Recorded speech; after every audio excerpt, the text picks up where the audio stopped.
네, 여러분 안녕하세요. 신라젠을 말씀을 드리는데 사실 그 연휴 전날 신라젠의 낙폭이 아, 기대 이상으로 너무 그 예민하지 않았느냐 이렇게 이제 판단이 될 수 있어요. 사실 여기서 반전의 패턴도 사실 나올 수 있었는데 좀 더 미뤄서 마무리가 됐습니다. 이거는 여러분들 뭐잘 아시겠지만 공매도가 또다시 나왔단 말이에요. 그죠? 그리고 공매도가 나온 강도가 굉장히 셌는데도 불구하고 지난번처럼 그 공매도 과열 지정이 안 되었어요.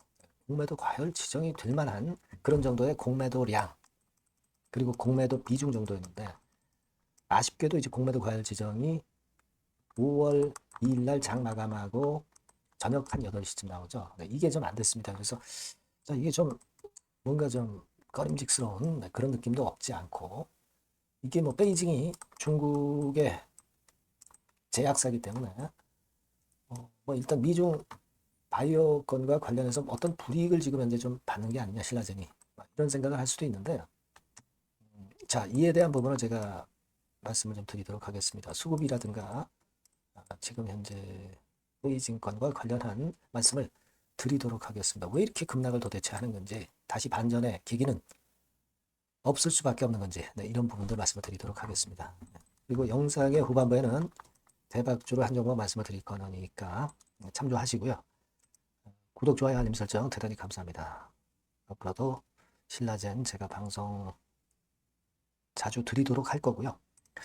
그리고 오늘 제가 말씀을 드리겠지만 텔레그램 방에서는 긴급한 소식이나 장중의 동향을 보고 바로 장중에 제가 바로바로 말씀을 드립니다. 꼭 보완을 하시는 게 좋고요. 신라젠 입장 이렇게 문자를 주시면 제가 최선을 다해서 도와드릴 겁니다. 꼭 문자 주시기 바랍니다. 여러분 신라젠이 보니까 여러분도 뭐 공매도 동향이나 대차 동향 이런 것들 유심히 보시죠. 그 연휴 전날 25만 주 정도의 공매도량 그리고 공매도 비중도 무려 한 6%에 육박했던 그런 부분입니다. 즉 근데 이것이 어떻게 공매도 과열 지정이 안 됐는지 좀 퀘스천 마크예요. 왜 그런 거 아니? 4월 28일 같이 공매도량도 한 23만 주였을 때 자, 이때도 우리가 분명히 봤지만 공매도 수량이나 이런 부분은 이제 5월 2일자하고 비슷하잖아요. 그럼 5월 2일도 공매도 과열로 지정이 됐어야 되는데 그런 아쉬움이 남습니다. 공매도 비중 자체도 꽤 높잖아요. 이날보다. 그렇게 생각이 되는데 자, 공매도 거래 대금으로 보면은 이때보다는 뭐 약간 작죠. 5월 2일이 뭐 그래서 그 차이 때문에 그런 건지 여하튼 아쉽게도 그 5월 2일 날 공매도 거래 과열 거래로 종목으로 지정이 안 됐어요. 그러면 다시 이제 연휴 다음에 공매도가 또 나오지 않겠는가. 자, 이런 부담이 좀 생겼던 그런 부분이기도 합니다. 좀 아쉬움이 좀 남는데, 여하튼 지금 현재 이제 그런 상황으로 전개가 되고 있고, 그리고 대차 같은 경우도 보면은 지난 4월 30일, 5월 2일 뭐 26만 9천 주, 28만 5천 주, 이런 식으로 대차도 이틀 연속 꽤 상승을 좀 하고 있기 때문에 다소 좀 불안감이 좀 없지는 않습니다. 자, 근데요, 여러분 묘한 게 뭐냐면은 외인의 거래 동향을 보면은 여기 보이시는 대로 3일째 그 외인들이 순매수를 하는 그런 패턴도 나왔습니다. 이거는 외인들의 순매수이기도 하지만 여기에다가도 공매도 그 숏 커버링, 공매도를 상환하면은 이 외인 순매수로 잡히거든요. 그런 어떤 외인의 순매수가 아니냐 이런 생각을 하지 않을 수가 없습니다. 그죠? 지금 외인 동향을 봐가지고 주가를 예측하기도 힘들고 그리고 파란색의 그 개인 동향을 봐가지고 주가 예측도 쉽지 않고 뭐 그렇습니다. 좀 얽혀 있죠. 지금 혼돈된 패턴을 보여주고 있고 주체가 어디다 이렇게 딱 부러지게 얘기할 수는 없는 것 같고요. 여하튼 제가 볼 때는 외인들의 3일째 이 순매수는 어떻게 보면 공매도를 쳤다가 공매도로 치면은 순매도로 잡히거든요. 포함이 되거든요. 외인 순매도에. 이거를 숏 커버링 한 게 아니냐. 내려가면서 쇼커버링을 한 거죠. 그죠? 올라가면서 쇼커버링을 하면 더 주가 올라가고 좋은데 공매도를 딱 쳐놓고 밑으로 내려오니까 다시 상환을 하고 막 이런 식이 좀 되는 것 같습니다. 근데 지금은요, 여하튼 수급은 이런 모습이에요. 지금 이 부분에 대해서는 제가 좀 이따가 또 말씀을 드리겠지만 결국 아무런 악재가 나오고 있지 않은데 현재 상황은 공매도 가지고 외인들이 좀 장난치는 정도, 네, 이 정도로 봐야 되지 않느냐 이런 생각을 합니다. 여러분, HLB 같은 경우가 CRL 또다시 받아서 다시 한번 재신청을 하게 됐는데 항소제약을 같이 끼고 이제 그러니까 뭡니까, 허가 승인을 받으려고 하는 거잖아요. 그러다 보니까 미국 중국 싸움에 항소제약이 새우등 터지는 거 아니야, 고래 싸움에, 이런 생각을 할 수도 있는데요. 그런 부분은 사실 아니라는 것을 우리가 잘 알고 있습니다. 그렇기 때문에 여태까지 그 임상 3상권까지 해서 같이 올라온 거 아니겠어요? 약효나 이런 것 건으로 봐서는 그건 생각을 안 할 수가 없고, 사실 뭐 신라젠이 지금 현재 병역 임상을 하고 있는 것도 베이징, 중국의 베이징입니다. 얘도 한 25조 정도 시총 가는 종목이고, 항서제약 같은 경우도 한 60조 정도 가는 종목이죠. 그죠? 그래서 여하튼 지금 현재 봐서는 미중 관계 바이오권의 싸움 때문에 좀 불리함이 신라젠 주가를 내리게 만드는 거 아니냐 이렇게 생각할 수도 있는데 그렇게 보지는 않습니다. 항서제약과 같이 임상을 하고 있는 HLB 같은 경우도 결국 주가가 큰 폭으로 급등을 했었던 적이 분명히 있거든요. 그죠? 이런 경우가 있었단 말이에요. 그죠? 네. 그러니까 신라젠 같은 경우도 이런 패턴이 충분히 나올 수가 있는 거예요. 그러니까 미중 관계권의 바이오권의 모멘텀 때문에, 싸움 때문에 신라젠이 지금 현재 조정을 보인다. 이렇게 보기는 좀 어렵지 않겠나. 또 만약에 그게 맞다고 한다면 반전은 반드시 나올 수밖에 없지 않나. 이렇게 생각이 들어요. 네, 무슨 말씀인지 좀 이해가 되시죠? 그래서 BAL0892를 지금 현재 신라젠과 베이징이 같이 연합하고 있는 그런 건인데, 그런 건에 대한 불이익을 크게 받는다, 이렇게 볼 이유는 없다라고 봅니다. 특히 여러분들 이거 한번 생각을 해볼 필요가 있습니다. 미국이 관세 이어서 법으로 뭐 중국 바이오 때리나 이런 기사가 지난 4월 달에 나오기도 했지만 실제로는 미국의 생물보안법이 불발이 됐죠. 이게 이제 1월 달에 나왔던 기사입니다.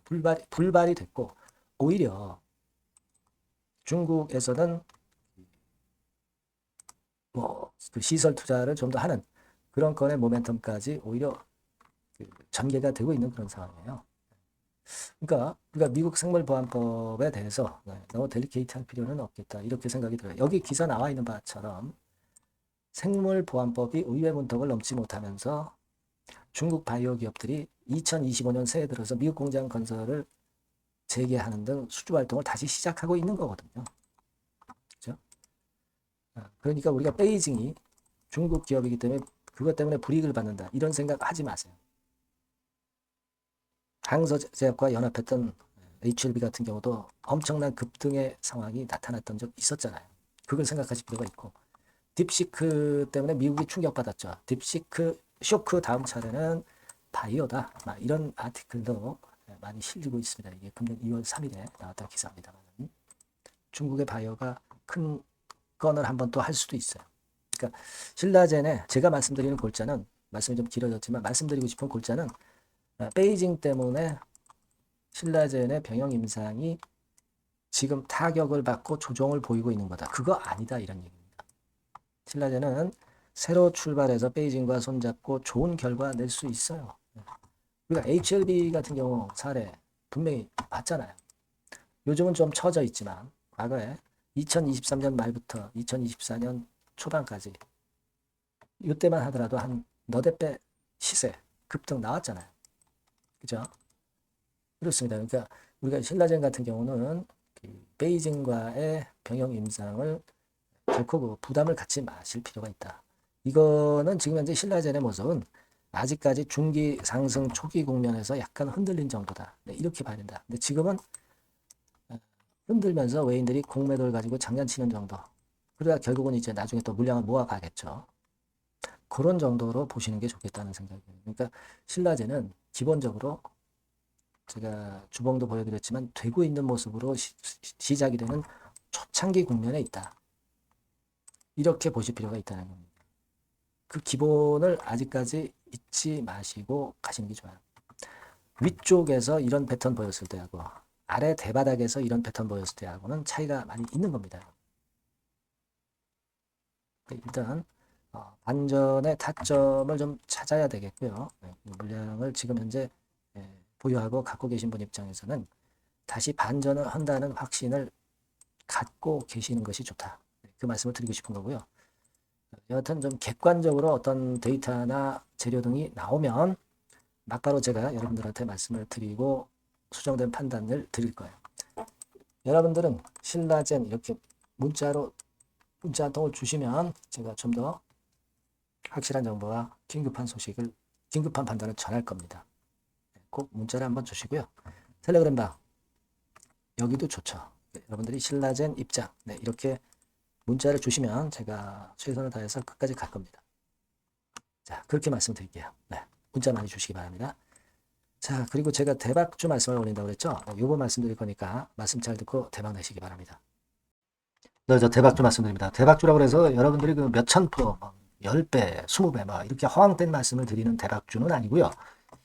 우리가 한 50% 정도 시세를 낼 수 있고 단기적으로는, 그리고 중기적으로는 100% 정도 수익을 낼 수 있는 것을 목표로 하는 대박주입니다. 허황된 대박주에 대한 꿈은 버리는 게 좋고요. 이 종목을 오늘 소개를 시켜드리려고 합니다. 주가는 대개 8,000원에서 한 5,000원 선 정도에 여러분들이 접근하기 좋은 가격대예요. 그리고 변화가 너무 많은 중소형주 일하기보다는 대형주 섹터에서 골랐습니다. 시총은 7천억에서 1조 3천억 정도의 종목이에요.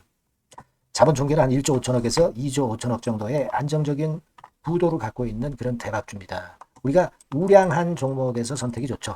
그 종목에서 한번 선택을 해봤는데요. 투자 기간은 2 내지 4개월 정도. 그렇게 보시면 되고요. 자, 핵심은 그럼 뭐냐? 여러분들 뭐 상호관세 이 건 때문에 상당히 어려워하십니다. 이 상호관세 악재를 회피할 수 있는 정도의 모멘텀 있는 종목이고요. 여기 나와 있죠. 그리고 대형 정책의 수혜가 있습니다. 초대형 정책인데 좀 이따 말씀드릴 거고요.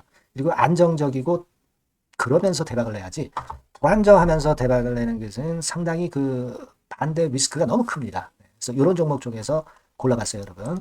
자, 먼저 그러면 우리가 주봉 차트부터 한번 살펴볼 필요가 있죠. 주봉 차트를 한번 제가 보여드리면 자, 이런 식입니다.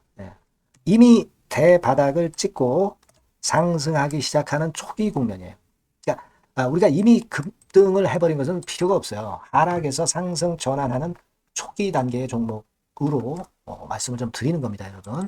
이런 종목이고, 자, 그 다음에 보면은 수급을 우리가 봐야죠. 근데 뭐 외인 기관이라든가 이런 메이저 수급이 일단 좋아야 된단 말이에요. 수급을 보면 이런 정도 모습입니다. 이미 초록색의 기관은 매집이 계속 지속이 되고 있고요. 그리고 외인 순매수 전환 초기 국면입니다. 여기 보시면 바와 같이, 그죠? 외인이 빨간 선이죠? 이제 막 들어오기 시작하는 전환 초기 국면이죠. 이게 좋은 거예요. 그러니까 기관은 계속 매수를 들어갈 거고, 외인들이 이제 사기 시작하는 초기 국면이니까 이게 아주 아다리가 맞는 거죠, 여러분. 그죠? 그럴 수 있는 모멘텀이 있는 종목이다. 요걸 좀 보셔야 되겠고요. 실적을 보면은, 자, 여기 좀 흐릿하게 보이지만은, 꾸준하게 실적이 정중하고 있어요. 그리고 특히 그 2022년도, 요때죠, 요때. 요때부터 턴어라운드, 흑자 반전해서 이 추세가 계속 지속이 되는 종목입니다. 이렇게 꾸준하게 상승하는 게 좋죠. 그리고 상호 관세의 영향이 제한적일 수밖에 없는 섹터예요. 그래서 여기에 강점이 있는 것이 지금 현재 이 종목이다. 이렇게 보시면 되겠고요. 그리고 이번에 이제 대선 치르게 되죠, 여러분. 이 대선 관련해서 정책 수혜가, 국가적인 건의 정책 수혜가 나올 겁니다. 요거는 제가 말씀을 드리면 다 알 수 있는 부분이기 때문에 요거는 제가 말씀을 안 드리는 거예요. 대선 관련 정책 수혜까지 지금 현재 모멘텀이 있기 때문에 이걸 크게 기대하는 겁니다. 그리고 또 하나는 주총에서 대변신을 확약을 이미 했습니다.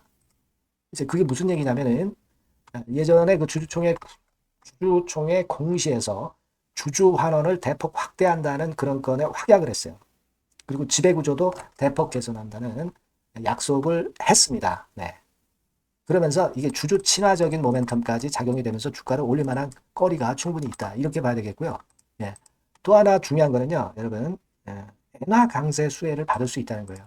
여러분들 지금 엔화 패턴이 어떻게 됩니까? 막 이런 정도로 엔달러 환율 대단히 이제 이렇게 하락하고 있죠. 그러니까 엔화 강세가 지금 현재 시연이 되고 있다는 얘기인데, 트럼프 들어오고서부터 결국 달러는 좀 약해지고 엔화가 초강세를 보이면서 이권 모멘텀으로 실적이 대폭 증가할 가능성이 높다는 게. 엔화 초강세에 강력한 그런 종목이다. 이걸 보셔야 됩니다. 그래서 이런 모멘텀들이 있기 때문에 상당히 기대가 돼요. 그래서 이 종목은 제가 여러분에게 꼭 그 진입 시기 그리고 비중 그리고 매도할 때 매도하라. 이런 사인 다 드릴 겁니다. 요 전번으로 대박주라고 꼭 문자를 주세요. 대박주 이렇게 문자 주시면 제가 최선을 다해서 진입 시점, 비중 그리고 매도 시기까지 해서 확실한 수익 한번 내보도록 하겠습니다. 자, 요 전번으로 꼭 대박주라고 문자 주시면 제가 최선을 다해서 여러분 도와드릴 겁니다. 아시겠죠? 그렇게 말씀드릴게요. 감사합니다.